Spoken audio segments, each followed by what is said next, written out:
Welcome to the second part on the review of the McKinsey report on how to make your asset more robust after COVID-19.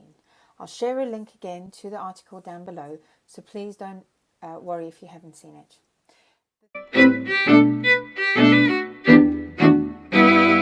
The topic that we're going to discuss today is rationalize activity. So when we're thinking about rationalizing activity on our facility, we often think about, having too many people on our facility, doing too many tasks, maybe too many projects. And it can be very tempting to just have a look at that list and go, well, these are the most expensive ones, we're going to cut those, or we have the most number of people in our maintenance team, mechanical maintenance team, and so therefore if we cut 20% of that, that will work. But what I really want to get over today is that it's really important to understand the hazards and the risks at your facility.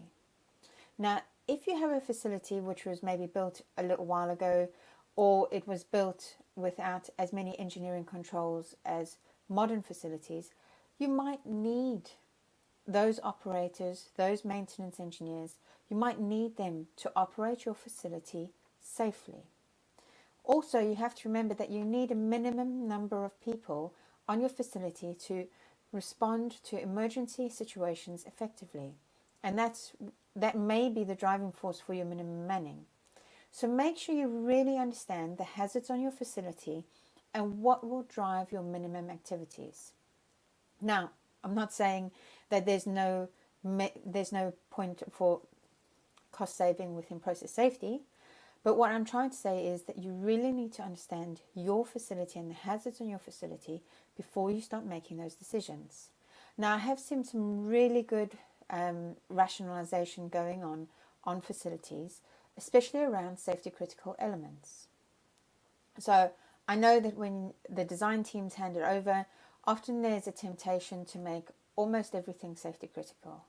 This can become an enormous burden on the operations team, because safety critical elements and the maintenance associated with them is given a significantly higher priority, and therefore also requires more resources because it needs to be completed at set time. If it's not completed, that gets reported up, etc. Now, I've been to several facilities in my lifetime, and I know that a lot of them have safety critical elements which sometimes don't even exist on your facility. So you're doing work orders on pieces of equipment which don't exist. That issue points to another culture issue, but we can talk about that in another session. Then there are facilities which have so much safety critical maintenance on a certain type of equipment which is just not required, right? That equipment no longer meets that design intent. So there's two things that could happen here. Number one is that when you designed your facility, or when the initial safety critical elements were defined, you didn't fully understand what your major accident hazards were. Now, what do I mean by major accident hazard? Well, it will be different for every company, so check your definition. But in general, it means there is a potential for more than 2 to 3 fatalities on site, or more than 1 fatality off site, or a major environmental consequence, or a significant asset loss. Again, the quantities of each of these will be defined by your company, so don't take my ranking as what you should be looking for on your facility. But really understanding which are your major accident hazards can really help you identify which elements are helping you prevent or mitigate those major accident hazards. Now remember, it's those really big accidents that cost a lot of money. And if we can prevent those ones from happening, well, actually, it's really good for business. Number one, it doesn't cost you a lot of money because you have to replace all your equipment because it burnt down in a fire. You don't have to give compensation to families because they've been injured or killed in the incident.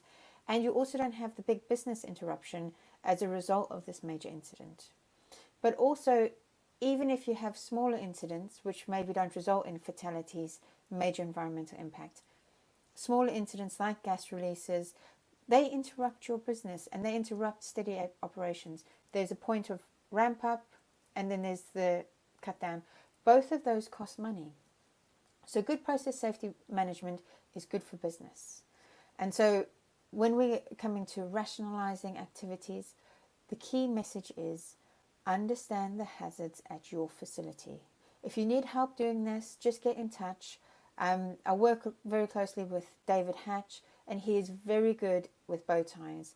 Bow ties are a great way of visualizing your major accident hazards, really seeing which safety critical elements are preventing which major accident hazard, which ones are mitigating, and then streamlining your safety critical element database so that you are only maintaining those things which are actively managing major accident hazards on your facility. I mentioned there was a second element to it. So the second element is sometimes assets change over the lifetime, right? So for example, when you start your facility, you may be operating at, say, 25, 30, 40 bar in your first stage separator, and then over time that pressure depletes. Now it's really important when this happens, because this is a gradual change, so you might not be something that you notice, but when this changes, review your major accident hazards.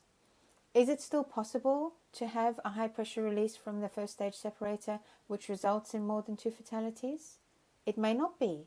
Potentially the way that your facility is structured and the new pressures that you're operating at, you may not be able to have a major accident hazard. Now, this is not saying that you shouldn't try to manage and keep the fluid in the pipe, but it may help you prioritize some maintenance over others, right? So really reviewing your major accident hazards, seeing whether it's still applicable.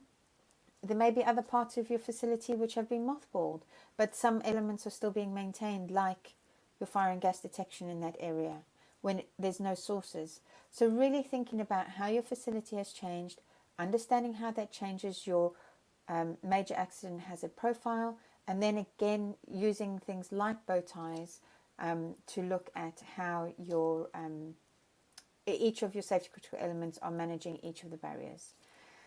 Now, the only other thing I want to highlight here is that sometimes when you use this, the bow ties, you can lose sight of other elements in your process safety management system because they are not explicitly named on the bow tie.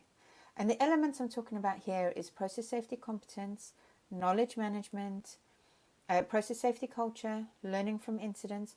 Those things will not explicitly be listed on the bow ties, but they form the foundation of the bow ties.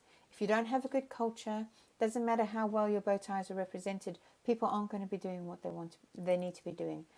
If you're not following operating procedures, which will be listed as specific barriers in your bow ties, but if you're not following them because your culture doesn't support that, again, you're not going to have the performance you want. So really think separating the elements, and I'll be able to cover that in the PSM 101 online training. Again, a link for that will be below.